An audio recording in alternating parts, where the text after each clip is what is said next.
कीर्ति बहुत ही घमंडी लड़की है। वह बहुत ही नकचढ़ी है। उसकी मम्मी सुबह सुबह उठ करके कीर्ति को जगाने के लिए उसके रूम में जाती हैं।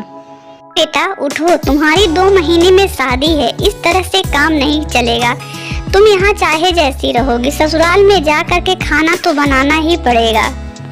मम्मी आप तो जानती हैं मुझे खाना बनाना बिल्कुल पसंद नहीं है। खाना पसंद हो या ना पसंद हो, पर खाना तो तुमको बनाना ही पड़ेगा। ससुराल में जाओगी तो तुम्हारी सास हमेशा ताना मारेगी कि तुम्हारी मम्मी क्या सिखाई थी। ये नहीं कहेगी कि तुम ऐसी हो।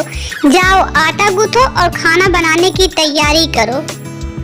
ओहो मम्मी, किस जमाने में आप जी रही हैं? अभी इस जमाने में कोई नहीं कहता है। बेटा जमाना चाहे जितना भी आगे निकल जाए, पर खाना तो खाना ही पड़ेगा और बनाना भी पड़ेगा।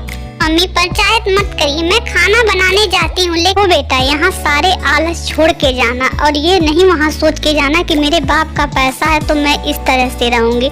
ससुराल ससुराल होता है, जब तुम सबको अपना मानोगी तो सभी लोग तुमको अपना मानेंगे। कीर्ति पैर पटक करके और बड़बड़ाते हुए जाके किचन में खाना बनाने लगती है। मम्मी ये सब मुझसे नहीं हो पाएगा। किचन में मैं खाना तो बना ली, लेकिन मेरा ब्यूटी सारा खराब हो गया है।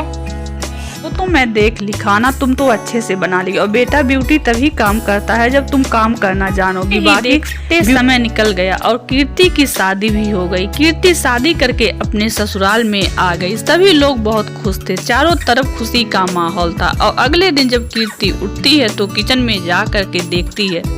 वाह, किचन तो कितना सुंदर है और सभी चीज यहाँ पे मौजूद है। यहाँ तो काम करने में बहुत आसानी होगी और मैं फटाफट कर लूंगी। कितने सारे नौकर चाकर हैं, मुझे तो ज्यादा काम करने की जरूरत भी नहीं पड़ेगी। तो तुम टाइम से किचन में आ गई हो और बहुत अच्छी लग रही हो। अभी 15 लोगों का खाना का तैयारी तुम कर लो। वो का खाना, इतने लोगों का खाना तो मैं नहीं बना पाऊंगी। आज तुम्हारा पहला दिन है और पहली रसोई तो सभी लोग खाना चाहते हैं बहू के हाथ की। जो हमारे घर में हेल्पर हैं वो भी नई बहू के हाथ का खाना खाना चाहेंगे, और तुम पहले दिन ऐसे कैसे कह सकती हो? कोशिश करो तो सब बन जाएगी। धीरे धीरे आराम से ही तो करना है, इतनी जल्दी नहीं है। मैं भी हूँ हेल्प करने के लिए, और मैं बाहर चली जाती हैं और एक हेल्पर को भेज देती हैं। कीर्ति बड़बड़ाते हुए खाना बनाने लगती है। बाहर जाओ और सासू माँ को बुला करके लाओ, उनसे कुछ पूछना है। मैंने अपने दहेज में इतने सारे सामान पाए हैं, वो सब कब काम आएगा? मैं सोच रही हूँ रोटी मेकर निकाल करके उसी से रोटी जल्दी जल्दी बना दो। वो खाना तो तुम बहुत अच्छे से बना ली और जल्दी भी बन गया है। वाह, खाने की खुशबू भी बहुत अच्छी आ रही है। मैं सोच रही हूँ इतने सारे सामान मिला है तो उसमें से रोटी मेकर निकाल करके उसी से रोटी बनाती हूँ। टाइम का बचत भी हो जाएगा, रोटी भी बन जाएगा। तो आज पहला दिन है, तुम कितना आलस करती हो। मुझे रोटी मेकर बार बार मत बताओ कि रोटी मेकर लाई हो, रोटी मेकर लाई हो। बाद में जब ज्यादा लोग आएंगे तो तुम यूज कर लेना। आज अच्छे से बनाओ। में तो कीर्ति गुस्से में बड़बड़ाई जा रही थी।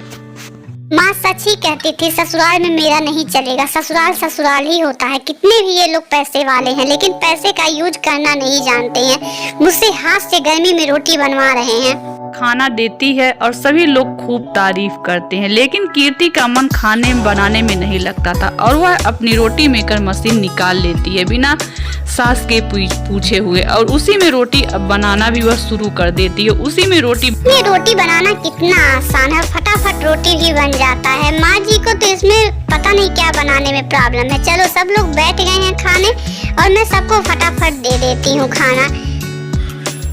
माँ जी कितना आसान है, मैं फटाफट रोटी बना करके और आप लोगों से बात भी कर रही हूँ। कोई टेस्ट में भी तो कोई नहीं फर्क है और अच्छा भी लग रहा है, और मेरा मेकअप भी नहीं खराब हो रहा है। मुझे ज्यादा किचन में रहना भी नहीं पड़ रहा है। के इस आदत से सभी लोग परेशान हो गए थे। हर काम वह मशीन से ही करती थी, कहीं अपना यूज वह करती ही नहीं थी।